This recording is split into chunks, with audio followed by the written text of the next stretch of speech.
এই বুড়ো বয়সে আর কত উপোস থাকতে হবে বুঝি না। তবে এই অল্প টাকায় কিছুই হয় না, আমাকেও কিছু একটা করতে হবে। দেখি আমি কোথাও কাজ বাজ পাই কিনা। সেজন্যই তো বলি, তুমি তাহলে বসে আছো কেন? মাগুর মাছ ধরার সিদ্ধান্ত নিয়ে মাছ ধরে ফেলো। কি বলছো তুমি? সেটা হলেও তোমার চিন্তার এত কারণ কি? আরে, আমার জালে কিছু একটা ভারী ভারী মনে হলো। দেখি তো, দেখি তো জালে কি এমন ধরা পড়েছে।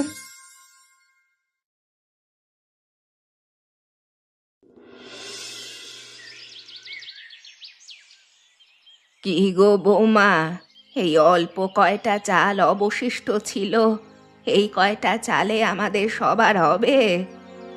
কি করব মা, আপনার ছেলেকে বলেছিলাম চাল আনতে। আপনার ছেলের কাছে মনে হয় টাকা ছিল না, যার কারণে সে চাল আনতে পারেনি। মিঠু তো স্কুলে যাবে, ও এখন এই খালি পেটে যাবে বলো? চিন্তা করবেন না মা, যে চালটুকু রয়েছে তাতে মিঠুর হয়ে যাবে। ও অল্প কয়টা খেয়ে যেতে পারলেই হলো। আমরা না হয় আজকে উপোস থাকবো। এই বুড়ো বয়সে আর কত উপোস থাকতে হবে বুঝি না। আমার আর ভালো লাগে না বৌমা, তুমি বিশ্বাস করো। আমি তো জানি আপনার ভালো লাগে না, কিন্তু কি করব বলুন মা, সংসার এটাই, দুরবস্থা এমনি এমনি তো আর হচ্ছে না। সব কিছুই তো বুঝি, সংসারটাও তো আমার, কিছু বলতেও পারি না, কিছু করতেও পারি না। এখন তো মনে হচ্ছে লোকের বাড়িতে কাজ করতে নামতেই হবে। কি যে বলেন না আপনি মা, আমি থাকতে আপনি আবার লোকের বাড়িতে কাজ করবেন? এসব কথা ভুলেও মাথায় আনবেন না। এছাড়া তো আর কিছু করার নেই, এভাবে ঘরে বসে বসে অন্ন ধ্বংস করতে আমার আর ভালো লাগছে না। ভালো না লাগলেও এভাবেই চলতে হবে। যে কটা দিন অভাবে থাকবো, সেই কয়টা দিন কোনোভাবে কাটিয়ে যেতে পারলেই হলো। দেখি সামনে কি আছে আমাদের কপালে লেখা।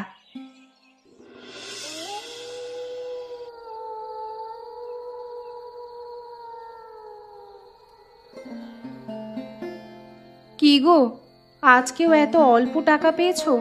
আমি তো বললাম একটু চেষ্টা করো যেন একটু বাড়তি টাকা আসে। আমি কি করব বলো, আমি ইচ্ছে করে আনি না। যদি পারতাম তাহলে তো আনতামই, তুমি তো বোঝো। আমি বুঝলে তো আর হবে না, আমি বুঝলেও এই সংসার তো বোঝে না, মিঠু স্কুল তো বোঝে না। ওকে কি কালকেই টাকা দিতে হবে? দুদিন পর দিলে হয় না? সংসারে চাল ডাল কিচ্ছু নেই, সেগুলো আনতে তো হবে। তা তো জানি না, ও বলল কালকেই দিতে হবে। তাও একবার কথা বলে আমি দেখব। এই ছেলেটাই তো আমাদের শেষ ভরসা বলো। শেষ ভরসা বলেই তো ওকে এত কষ্ট করে মানুষ করার চেষ্টা করছি। আশা করি একদিন আমাদের অভাব অনটন সব কিছু দূর করবে।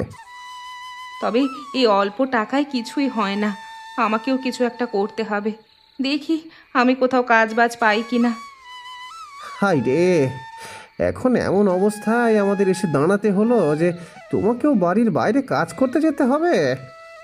এইসব ভেবে বসে থাকলে পেটে ভাত জুটবে না। তুমি তো বলছো সব কিছু, তুমি আমাকে আর বাধা দিও না গো। ঠিক আছে, দেব না। তবে অভাব অনটন দূর হলে তুমি কিন্তু আর বাইরে কাজ করতে পারবে না। এটাই প্রথম আর এটাই কিন্তু শেষ। ঠিক আছে, তাই হবে। দেখি আমি কোথাও কাজ পাই কিনা।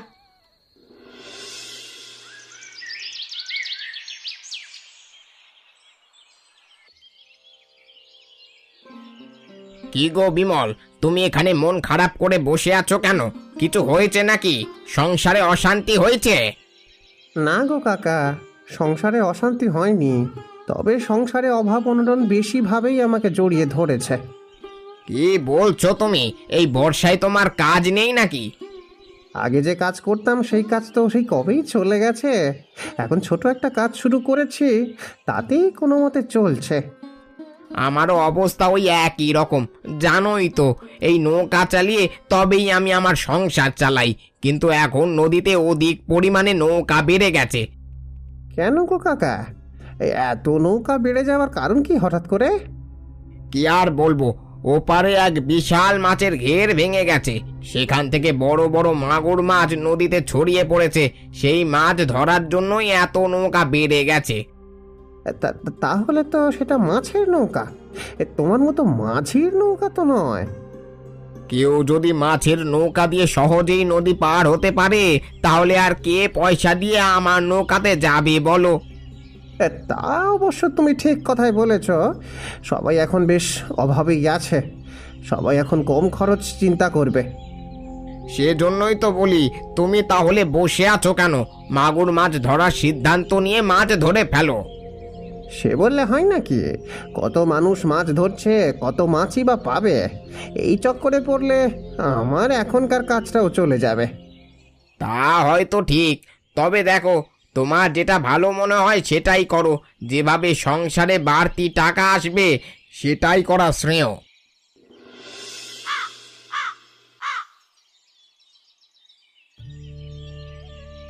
কি গো, সে কখন থেকে দেখছি তুমি চুপচাপ ভাত খেয়ে যাচ্ছ। আমার সাথে তো আজকে দুদণ্ড কথাও বললে না। হয়েছেটা কি তোমার? আমি আছি একটা অন্য চিন্তায়, বুঝলে তো।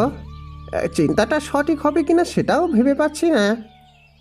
যদি ভেবে নাই পাও তাহলে আমাকে বলছো না কেন? তুমি তো কোনো সিদ্ধান্ত আমাকে না বলে নাও না। তাহলে বলছি শোনো, আজকে হারু কাকা আমাকে জানালো ওপারের একটা মাছের ঘের নাকি ভেঙে গেছে। সেখান থেকে বড় বড় মাগুর মাছ ছড়িয়ে পড়েছে নদীতে। কি বলছো তুমি? সেটা হলেও তোমার চিন্তার এত কারণ কি? হারু কাকা আমাকে বলল মাছ ধরার কথা। এই আমি যদি মাছ ধরতে পারি তাহলে আমাদের সংসারে আলাদা কিছু পয়সা আসতে পারে। ঠিক বলেছ, মাছের ঘেরে তো আর কম মাছ ছিল না। সমস্ত নদীতে ছড়িয়ে পড়লে দু একটা মাছ আমরাও পাবো। পাওয়া যাবে কিনা সেটা নিয়ে তো চিন্তিত আমি।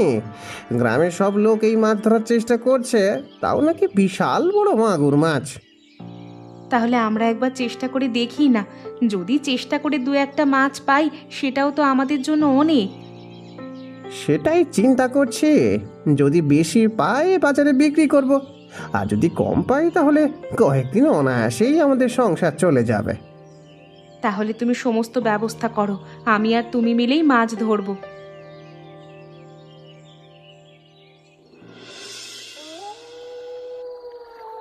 ওগো, এই রাতের ঘুম রেখে তো চলেই এলাম। তোমার তো আবার কালকে কাজ আছে। এসে কি ঠিক কাজ করলাম? মাছ কি পাবো আমরা? পাবো কিনা জানি না, তবে চেষ্টা করতে ক্ষতি নেই। আমার কাজ নিয়ে তুমি ভেবো না। সারা রাত না ঘুমিয়েও আমি কালকে ঠিকভাবেই কাজ করতে পারবো। তাও তো তোমার অনেক কষ্ট হবে বুঝতে পারছি। যাক, এখন আর কথা না বলে মাছ ধরার চেষ্টা করি। যদি মাছ না পাই তাহলে চলে যাব।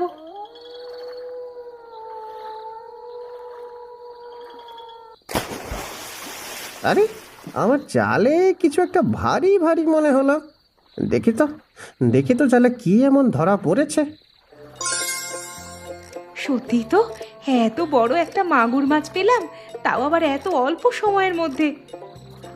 দেখো দেখো, আমাদের জালে একটা বড় মাগুর মাছ ধরা পড়েছে গো। দেখেছো, বলেছিলাম না এখানে এসে লাভ হবে বরং ক্ষতি হবে না। তাহলে চলো আমরা আরও চেষ্টা করি। টপাটপ অনেকগুলো মাছ ধরে ফেলতে হবে, তারপর বাড়ির দিকে চলে যাব। ঠিক বলেছ, আর কয়েকটা মাছ পেলেই চলে যাব। আগামীকালকে বাজারে বিক্রি করলে ভালো দাম পাবো।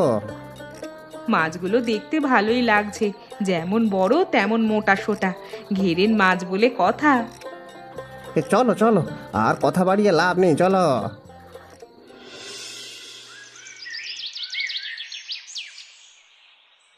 কি গো বৌদি, আজকে কত বছর পর তোমাকে এই মাছ বাজারে দেখলাম। কি নেবে বলো? কিছু নেব না গো দাদা, আজকে এসেছি দুটো মাছ বিক্রি করতে। আমার থেকে কিনবে গো?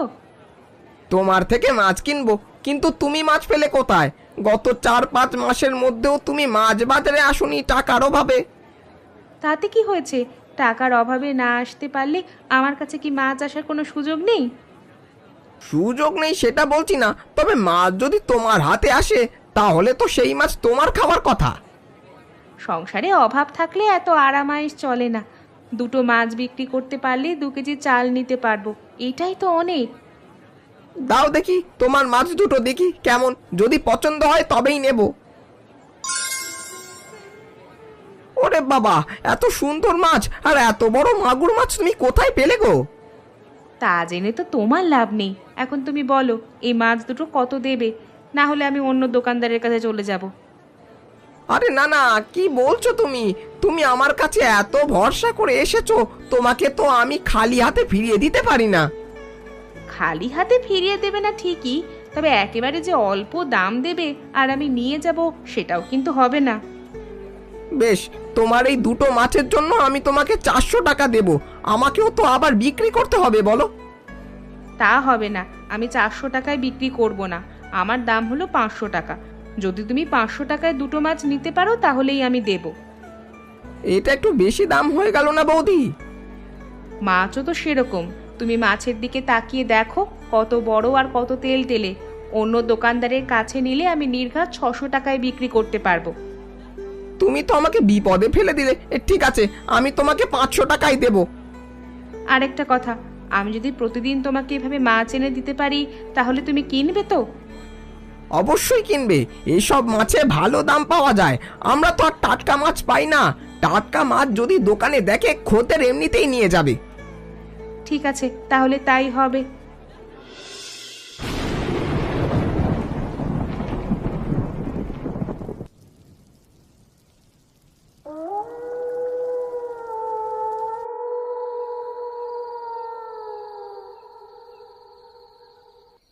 দেখো, আজকেও তুমি আগের মতোই অল্প টাকায় এনেছো। আজকে আমাদের মন অনেকটা ভালো, কারণ আজকে এই অতিরিক্ত 500 টাকা আমাদের হাতে এসেছে। তুমি সত্যি দুটো মাছ 500 টাকায় বিক্রি করেছ? আমি তো ভাবতেই পারছি না, একদিনে 500 টাকা লাভ। হবে না কেন? আমাকে ঠকিয়ে মাছ নিয়ে যাবে সেটা তো হতে দেওয়া যায় না। তবে দোকানদার কিন্তু এর থেকেও বেশি দামে বিক্রি করবে। তোমাকেও কঠিন থাকতে হবে, এরপর থেকে আরো বেশি টাকার মাছ বিক্রি করতে হবে। সে আমি মাছের সাইজ অনুযায়ী দাম ঠিক করে নিতে পারবো, ও তুমি চিন্তা করো না। তবে আমাদের এই ব্যবসার কথা তেমন কাউকে জানানো যাবে না। তুমি ঠিক কথাই বলেছ, আশেপাশে সবাই জেনে গেলে তারাও এই ব্যবসা শুরু করবে। এখন থেকে প্রতি রাতে তুমি আর আমি মিলে মাছ ধরতে যাব। এই মাছ ধরার টাকা দিয়েই নতুন ব্যবসা দাঁড় করাতে হবে। যদি নতুন ব্যবসা দাঁড় করাতে পারি তাহলে এই ছোটখাটো কাজ ছেড়ে দেব। তবে এতটা লাভ করতে পারবো সেটা ভাবিনি গো। ভেবো না, এবার থেকে দেখবে আমরা কত কত লাভ করতে পারি। চলো এবার আমরা রওনা দিই। 2-1 দিনের টাকা জোগাড় করে আরো ভালো জাল কিনতে হবে, যেই জালে মাগুর মাছ ধরা পড়বে।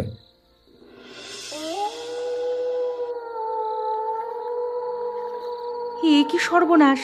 একটু আগেই তো দেখলাম জল অনেকটা দূরে, এখন এতটা কাছে চলে এসেছে। মাছ ধরতে যাব কিভাবে? কি আর করার, মাছ ধরতে তো যেতেই হবে। এভাবে হাত গুটিয়ে বসে থাকলে তো চলবে না। তাহলে আর কি, চলো এই জলের ভেতরেই মাছ ধরতে যেতে হবে। এ বাবা, এ আমি কি দেখছি! ওগো ওগো, তুমি একটু তাড়াতাড়ি এই দিকে আলো ফেলো তো। এখানে মনে হচ্ছে কিছু একটা আছে। এখানে তো অনেক মাছ রয়েছে গিন্নি। এই মাছগুলো যদি ধরতে পারি তাহলে আর কষ্ট করে নদীতে যেতে হবে না। একেবারে স্পষ্ট দেখা যাচ্ছে এখানে কতগুলো মাছ আছে। হাত দিলেই ধরা যাবে এমন মনে হচ্ছে। না না, এই ভুল কোনোভাবেই করো না। তুমি একটা কাজ করো, জালের অপর প্রান্ত ধরো, আমি অপর প্রান্ত ধরছি। হ্যাঁ, এই জাল ছড়িয়ে দিলেই মাছগুলো আটকা পড়ে যাবে। ঠিক আছে, তাই করা যাক। তবে সাবধানে, জল বেশি নাড়াচাড়া করো না, তবে কিন্তু মাছ চলে যাবে।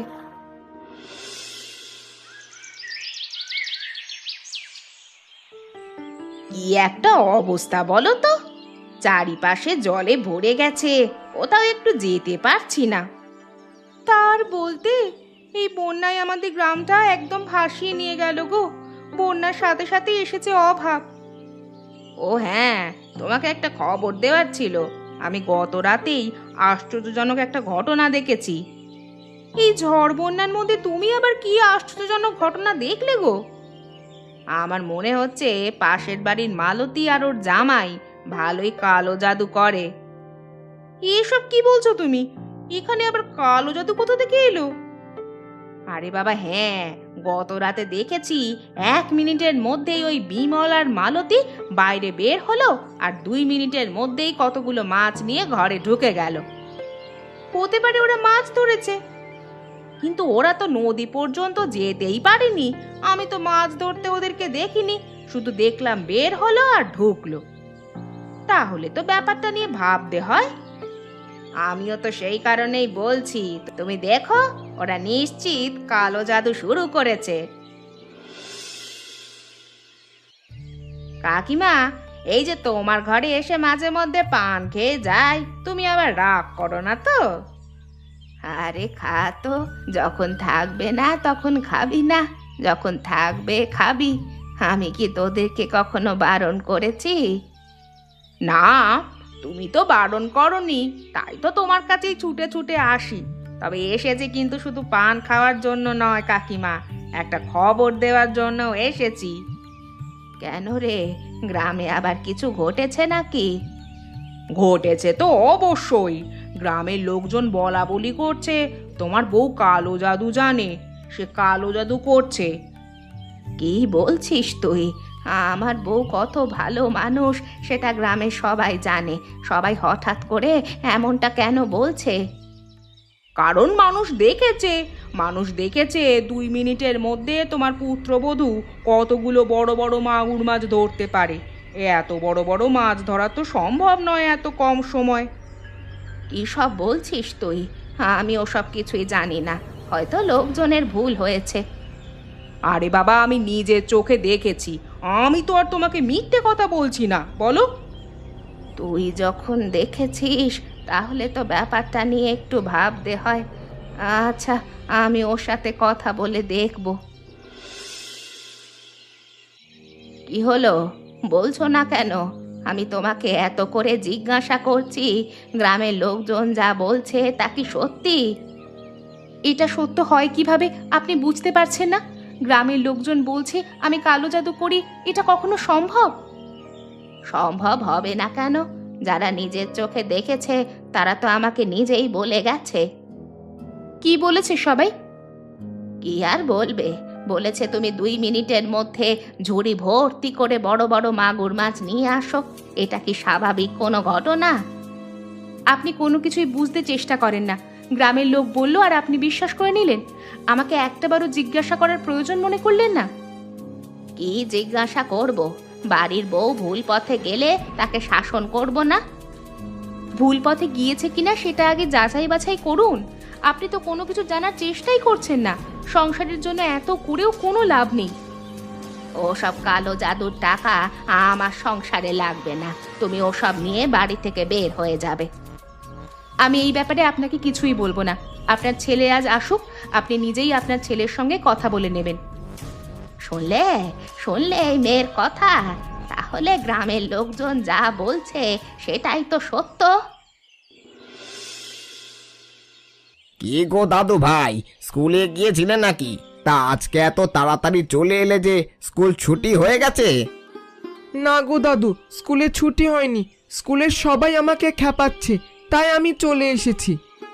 কি বলছো তুমি? তোমাকে আবার খেপাচ্ছে কেন? তুমি কিছু করেছো নাকি? দুষ্টুমি করা কিন্তু একদম ভালো নয়। না গো দাদু, দুষ্টুমি করিনি। তুমি তো জানো আমি পড়ালেখার ব্যাপারটা কতটা খেয়াল রাখি। আমার মা মাছ ধরে বলে গ্রামের লোকজন বলছে মা নাকি কালো জাদু করছে। এসব কারা বলছে? তোমার মা কালো জাদু করতে যাবে কেন? তোমার মা তো খুব ভালো মেয়ে। সেটাই তো কেউ বুঝতেই চাইছে না। এখন যে কি করব দাদু? আমার জানা মতে তোমার মা মাগুর মাছ ধরে বিক্রি করে, তাই তো? হ্যাঁ তাই তো, অনেক বড় বড় মাছ, আর সে কি দেখতে সুন্দর। আমরাও রান্না করে খেয়েছিলাম। তোমার বাবা তোমাদেরকে বলেনি ও সব মাছ তো ওই নদীর ওপার থেকে ভেসে আসছে? ঘের ভেঙে গেছে তো, সেই ঘেরের মাছ পালিয়ে নদীতে এসে গেছে। কিন্তু মা তাহলে এত তাড়াতাড়ি মাছ ধরলো কিভাবে? নিশ্চয়ই বন্যার জলের সাথে মাছগুলো গ্রামের এদিকে ওদিকে ছড়িয়ে গেছে। তোমার মা হয়তো উঠান অথবা বাড়ির সামনে থেকেই ধরছে। এভাবে তো ভেবে দেখিনি। এভাবে না ভেবে সবাই মায়ের দোষ দিচ্ছে, এমনকি ঠাম্মি পর্যন্ত মাকে বকাবকি করছে। এমন ধরনের কথা কে ছড়িয়েছে শুনি? আমার তো মনে হয় ওই ঝর্ণা কাকিমা এমন করেছে। আমি তো দেখেছিলাম ঠাম্মির সাথে তাকে কথা বলতে। তুমি এক্ষুনি বাড়ি যাও, বাড়িতে গিয়ে সবার কাছে সত্যটা প্রকাশ করো। তোমার বাবা কেন করছে না? বাবা বাড়িতে নেই, বাবা চলে গেছে কাজের সূত্রে বাইরে। আর মা ঠাম্মির সাথে রাগ করে কাউকে কিছু বলছে না।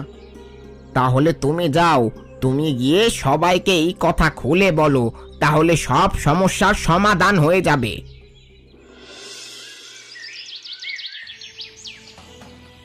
ঠাম্মি, তুমি তো এই কাজটা ভালো করলে না। আমার মা এই পরিবারের জন্য অনেক কষ্ট করে, তাও তুমি মাকে এতগুলো কথা শোনালে।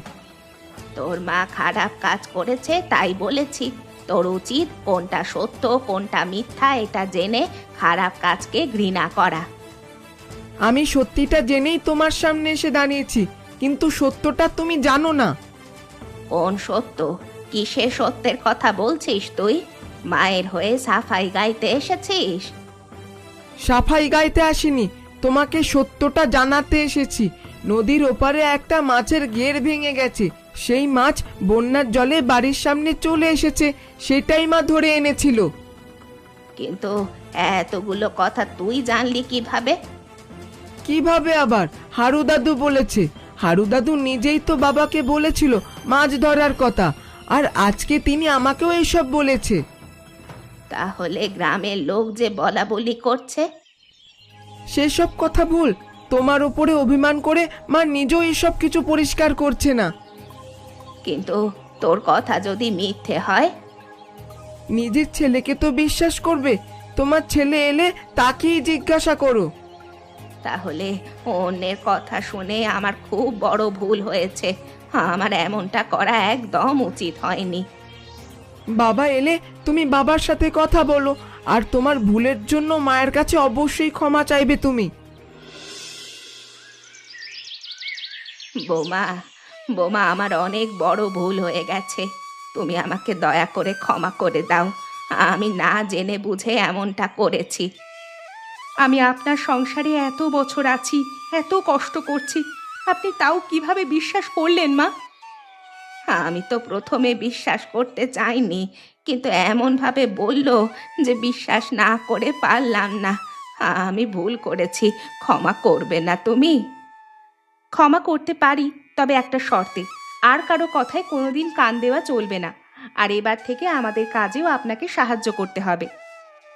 আমি রাজি আছি। এখন থেকে তোমাদের সমস্ত কাজে আমি সাহায্য করব। যাক, তাহলে আর আমার কিছু বলা রইল না। তোমরা নিজেদের ভুল বোঝাবুঝি নিজেরাই ঠিকঠাক করে নিলে। তাহলে বলো, আবার মাছ ধরা শুরু করবে কবে? আমি শহর থেকে ফেরার সময় ভালো জাল নিয়ে এসেছি। ভাবছি এখন কাজটা ছেড়ে দেব। এই পুরোটা বর্ষা মাছ ধরবো। হাতে কিছু টাকা আছে, নতুন ব্যবসা শুরু করব ভাবছি। সেটাই বরং ভালো হয়। তোরও কষ্ট কম হবে, আমাদের সংসারেও উন্নতি হবে। আমরা সবাই মিলে এবার সংসারের হাল ধরবো। এমন মজার মজার গল্প দেখতে আমাদের চ্যানেলকে সাবস্ক্রাইব করতে ভুলবেন না। আচ্ছা বলো তো বন্ধুরা, এই গল্পে আমরা কি মাছ ধরেছিলাম?